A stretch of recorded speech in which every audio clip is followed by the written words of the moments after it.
Hello and welcome to my YouTube channel about ancient Egypt. In this video I'm going to talk about the masterpiece of ancient Egyptian literature, the Tale of Sinuhe. Due to some themes explored in the Tale of Sinuhe, its anonymous author has been even described as the ancient Egyptian Shakespeare. Sinuhe is a tale of adventures in foreign lands, but one which specially reflects the Egyptian way of life. The foreign lands somehow serve as a mirror which reflects the identity as an Egyptian. The Tale of Sinuhe has also a strong connection to the court of the king Senwosret I and is partly considered to be a work of propaganda which emphasizes the loyalty to the Egyptian king. So let's have a closer look to the Tale of Sinuhe.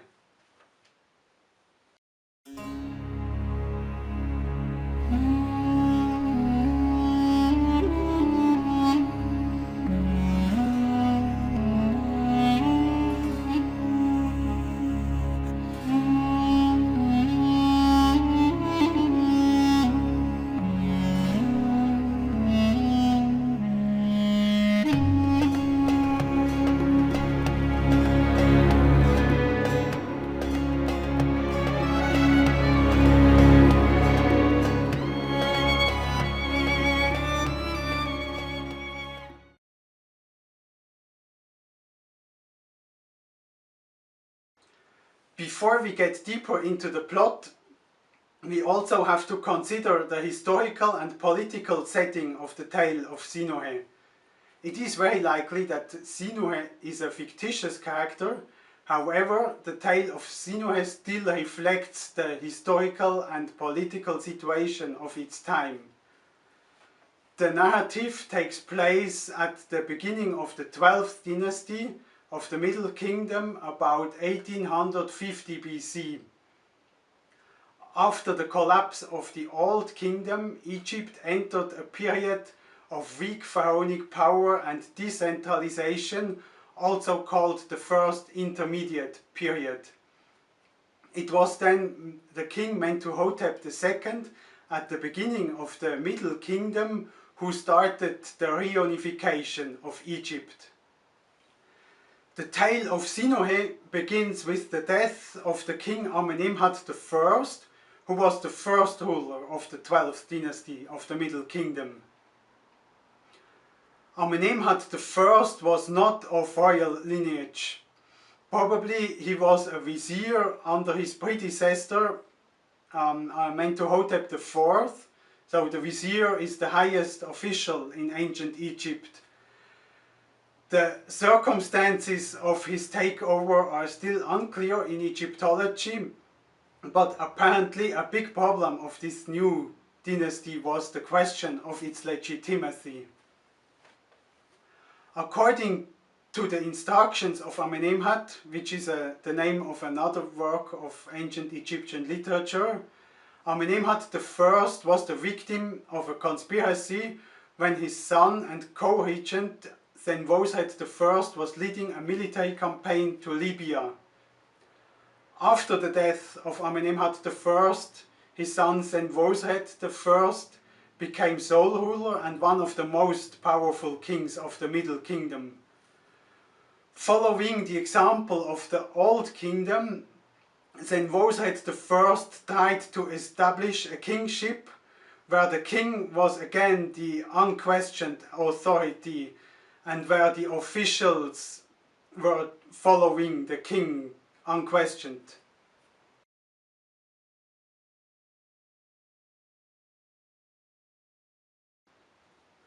At the beginning, the Tale of Sinuhe is presented as a funerary autobiography. Sinuhe talks from his tomb in Egypt.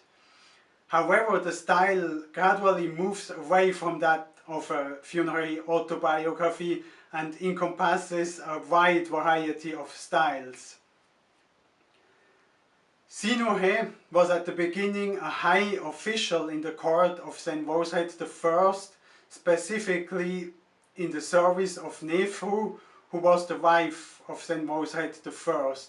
who was at that time the co-regent of Amenemhat I. The actual narrative begins with the death of Amenemhat I. The great grief of people is described, but not the reason of his sudden death. But as I already mentioned, we can assume that Amenemhat I was the victim of a conspiracy. His son and co-regent, Senwoset I, was at that time returning from a military campaign from Libya when messengers reached him with the news of the death of his father. Senwoset rushes back to the residence without informing his army to take care of the succession. Now His Majesty had sent out an expedition to the Libyan land with his eldest son at its head, the prophet god Senwosret. But now he was returning, having carried off Libyan captives and all sorts of cattle without number. The friends of the court sent to the western border to inform the prince of the affair which had happened in the audience hall. On the road the messengers found him. They reached him at nightfall. Not a moment did he wait. The falcon flew off with his followers without informing his expedition. So at that time, Sinuhe was also at the campaign with Senwoset in Libya, and he overhears that the old king has unexpectedly died, and he takes the flight. He describes his panic, but without specifying a precise motive of his hasty escape. Now, when the royal children accompanying him on this expedition were sent to, one of them was summoned. Now, when I was standing on duty, I heard his voice as he spoke, as I was little way off. My heart staggered, my arms spread out, trembling fell on every limb. I removed myself, leaping to look for a hiding place. I put myself between two bushes until the traveler had parted from the road. So the reasons for Sinuhe's flight remain in the dark. A main theme of the narrative lies in this unanswered question. We could even think of the literary achievement of the narrative to create here a myth that cannot be solved. The flight is described in a dreamlike state as a plan of God. However, we could assume that Sinuhe deliberately conceals the reason. The main event that led to Sinuhe's flight was presumably the assassination of King Amenemhat I. Perhaps Sinuhe was involved in the events and therefore rightfully feared of his person, or he was not involved in a conspiracy but expected violent unrest at the course and thus fleeing from cowardice. Or maybe Sinuhe was a descendant of the 11th dynasty and was involved in an inheritance dispute. Maybe he also claimed for the throne, and that was the reason for his flight. But all in all, we cannot answer this question throughout the narrative. The flight takes Sinuhe through different places in Egypt. He is mostly traveling at night, and he finally reaches the border to the Near Eastern region at the so-called Walls of the Ruler. Now the Walls of the Ruler are a fortification built by Amenemhat I to protect Egypt from eastern approaches. So here we have an image of the Walls of the Ruler from the game Assassin's Creed Origins, I think. So gamers should know this place quite well, at least in this fictionalized version. I gave my feet a northwards path, and I reached the walls of the ruler, made to beat back the Syrians. I crouched down in a bush for fear of being seen by the watcher on duty up on the wall. I travelled in the night time. When it was dawn, I had reached Peten. Sinuhe hides in the bushes from fear of being seen by a guard of these walls of the ruler until he dares to cross the border at night. So Sinuhe lives this secure life in Egypt to live a life amidst nomads in the Near Eastern region. This transition is symbolized by his near death from thirst, from which he is then rescued by a passing sheik. He finally ends up carried off by a Near Eastern ruler called Amunenshi. Thirst's attack overtook me, and I was scorched, my throat parched. I said, "This is the taste of death." But I lifted up my heart and gathered my limbs together as I heard the noise of cattle lowing, caught sight of Syrians, and a leader of theirs who had once been in Egypt recognized me. Then he gave me water while he boiled milk for me. I went with him to his tribe, and what they did was good. Country gave me to country. I sent out for Byblos, I got to Kedem. I had spent half a year there when Amunenshi carried me off. He was the ruler of Upper Rechenu, and he told me, "You'll be happy with me, for you'll hear the speech of Egypt." He said this knowing my character and having heard of my understanding, and the Egyptians who were with him there had vouched for me.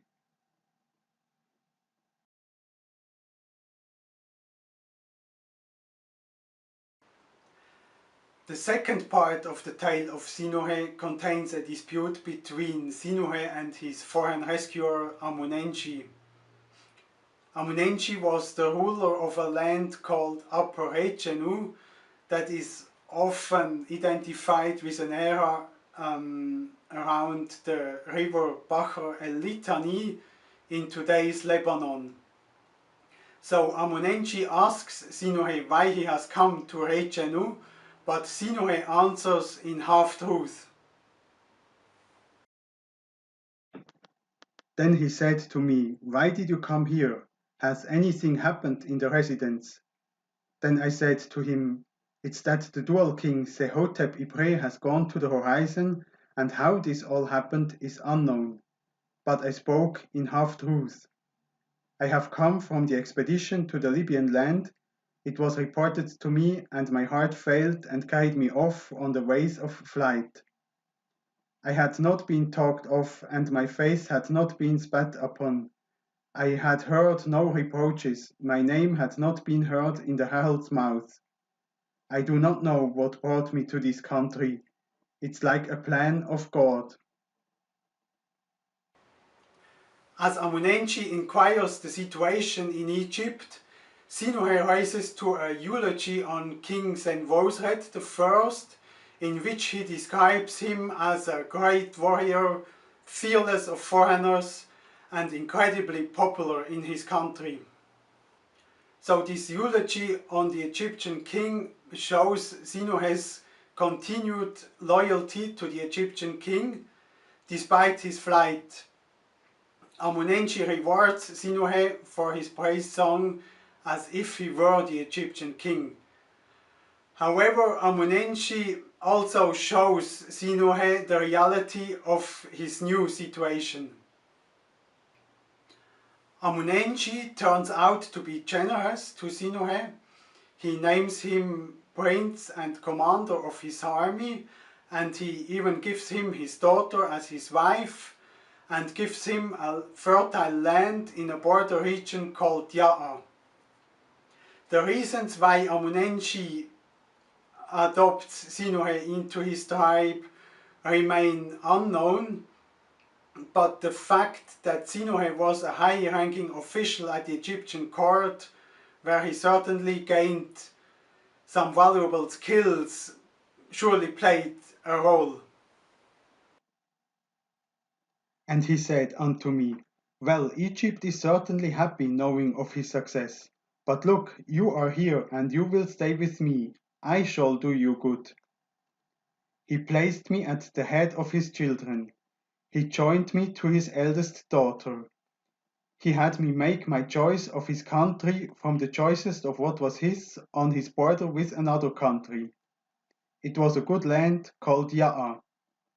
Figs were in it and grapes. Its wine was more copious than its water. Great its honey, plentiful its moringa oil, with all kinds of fruit on its trees. Barley was there, and emmer, and numberless were its cattle of all kinds. Now what came to me as a favorite was great. He appointed me the ruler of a tribe of the choicest of his country. The Tale of Sinuhe is also a source for the political situation in the Near East in the early 2nd millennium BC. So Sinuhe lived amongst nomads, but also amongst rulers of well-defined lands. So after the collapse of urban centers in the Near East, at the final stage of the early Bronze Age, urban centers had developed again. So as a model, one might imagine nomadic life form next to urban forms of rules.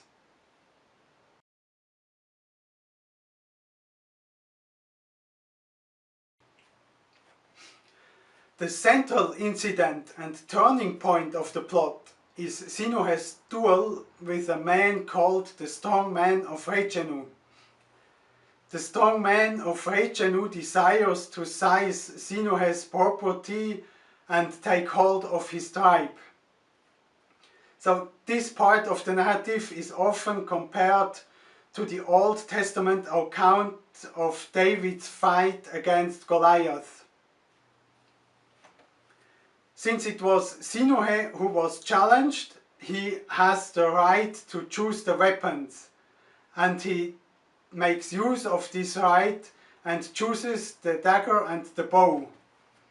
These two weapons are typical Egyptian weapons, and therefore Sinuhe must have possessed considerable skills in handling them.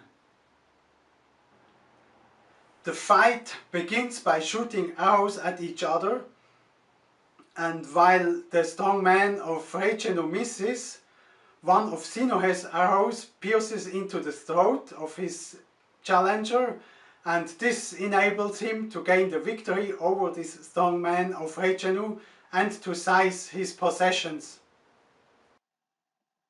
When it was night, I strung my bow and tried my arrows, sharpened my sword and polished my weapons. When it was dawn, all Rechenu had come, having incited its tribes and gathered its neighboring countries, for it had planned this fight. And yet every breast burned for me, the wives jabbered, and every heart was sore for me, saying, Is there another man mighty enough to fight him? Then his shield, his axe, his armful of javelins fell to me. After I had escaped his weapons and made them pass by me, with his arrows spent in vain, one after the other, he approached me and I shot him. My arrow stuck in his neck. He cried out and fell on his face. I felled him with his own axe and gave my war cry on his back, while every Asiatic was bellowing. To Montu I gave praises, while his supporters mourned for him. This ruler Amunenshi took me into his arms. Then I carried off his property and plundered his cattle. What he planned to do to me, I did to him. I seized what was in his tent and stripped his camp. With this I became great and grew copious of wealth and grew plentiful of cattle. An interesting detail here is that Sinuhe believes that he owns his victory to Montu, the Egyptian god of war and fighting. This implies that Sinuhe was aware of the fact that Egyptian gods and not local gods could guarantee him success. Sinuhe's victory in this armed combat brings him greater wealth, but ironically also an awareness of his alienation. He recounts his triumph in a lyrical manner, and in doing so he attempts finally to deny that he is a fugitive in the exile. He falls into a desperate prayer and finally becomes aware of his true state. Life outside Egypt is meaningless. Whatever God fated this flight, be gracious and bring me home. Surely you will let me see the place where my heart still stays. What matters more than being buried in the land where I was born? This is my prayer for help, that the good event befall, that God give me grace. May he act in this way to make well the end of someone whom he made helpless, his heart sore for someone he compelled to live in a foreign country. Like a miracle, Sinuhe finally receives a letter from Senwosret, who invites him to return back to Egypt. Together with the letter, Senwosret also sends him royal gifts as a sign of his favor and respect for Sinuhe.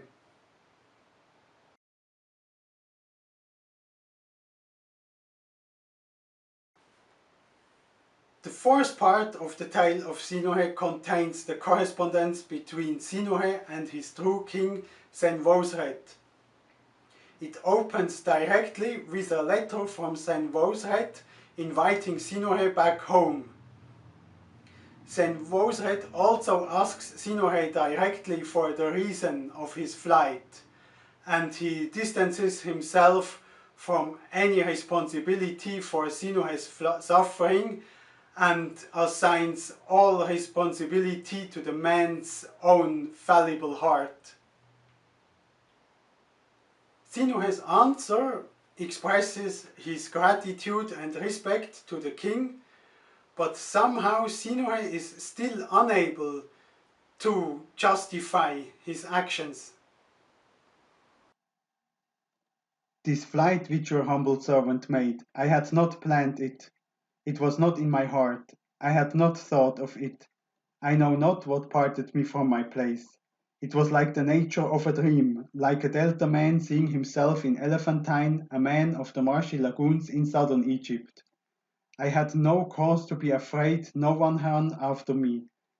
I had heard no reproaches, my name had not been heard in the herald's mouth. Only that shuddering in my limbs, my feet hastening, my heart overmastering me, the God who fated this flight dragging me away.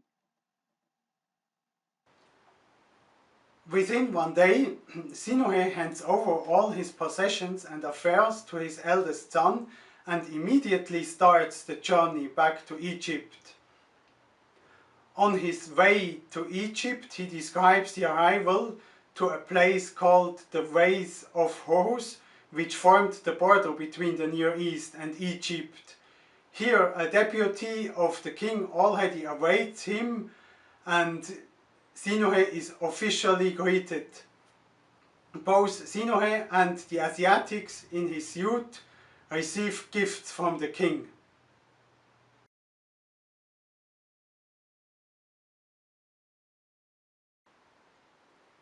In the morning after the return to the capital, Sinuhe is invited in the audience hall where the king sits in splendor.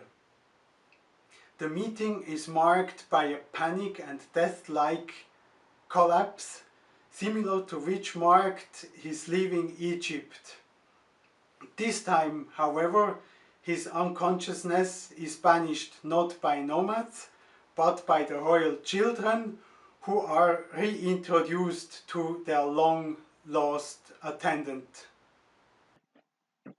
I touched the ground between the sphinxes as the royal children stood in the portal receiving me, and the friends who ushered to the pillared hall were showing me the way to the audience hall. I found His Majesty on the great throne in the portal of Electrum. Then I was stretched out, prostrate, unconscious of myself in front of him, while this God was addressing me amicably. I was like a man seized in the dusk. My soul had perished, my limbs failed, my heart was not in my body. I did not know life from death. But the children firstly failed to recognize Sinuhe due to his Asiatic look. They want to know whether or not this strange man is really he. But then the priestesses perform a ritual of renewal with a song to the king that is intensely religious, lyrical and erotic. They beg grace for Sinuhe and articulate the tale's central paradox of how an Egyptian can be a foreigner and how a virtuous man can find himself as a traitor and deserter. The king finally places Sinuhe among the high court officials again, thus he may spend a peaceful old age in Egypt. He gets a luxurious house with a big garden and all his material needs are satisfied, and above all, his afterlife existence is secured, for the king builds him a tomb in his necropolis. This final passage gives us also a good picture of the religious views in Egypt at that time, which were connected to ideas of the existence in afterlife. I was given the house of a governor such as belongs to a friend. Many craftsmen were building it, all its trees were freshly planted. Meals were brought to me from the palace 3 and 4 times a day, as well as what the royal children gave, without making a moment's ceasing. A pyramid of stone was built for me in the midst of the pyramids. It is His Majesty who caused this to be done. There is no other lovely man from whom the like was done. I was in the favours of the king's giving until the day of landing came. So I hope you enjoyed my introduction into the Tale of Sinuhe. If you want to read the complete Tale of Sinuhe in English translation, I can recommend you 2 books. One is called The Tale of Sinuhe and Other Ancient Egyptian Poems by Richard Parkinson. The other one is Ancient Egyptian Literature, Volume 1, The Old and Middle Kingdoms. I will put the description of the books below, also with a link where you can buy them. And please also hit the like button and don't forget to subscribe to my channel.